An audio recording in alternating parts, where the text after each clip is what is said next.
So first off, if you have an account, you're going to sign in. If you don't have an account, you're going to sign up.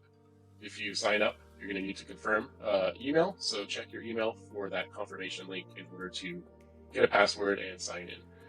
So let's go to the next screen as if we have an account. On this screen, we'll enter our username and password to log in. Once logged in, you're going to see 3 different options to upgrade your account and purchase ShopHunter. You can either click the billing page link here, the upgrade link here, or the billing link on the left side menu. Once you click on one of those links, you're going to be brought to this page where you can upgrade your plan. Click the upgrade plan button to go to the next step. On this screen, you're going to select a plan depending on your needs.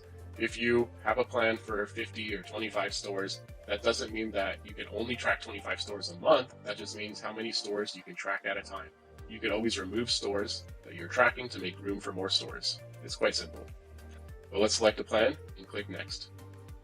On the next screen, you're going to see an area to enter in your payment information. As well, I'm going to give you a promotional code, which will give you 20% off. After you have entered in your information, you're going to click subscribe. Once you've subscribed to ShopHunter, you will unlock all of the amazing features of ShopHunter, including the top stores, top products, and you'll be able to add more stores depending on your plan. If you have any questions, click the support button in the lower left-hand corner, and we'll be sure to help you out. We're available Monday through Friday with a 24 to 48 hour reply rate. I look forward to seeing you in other videos.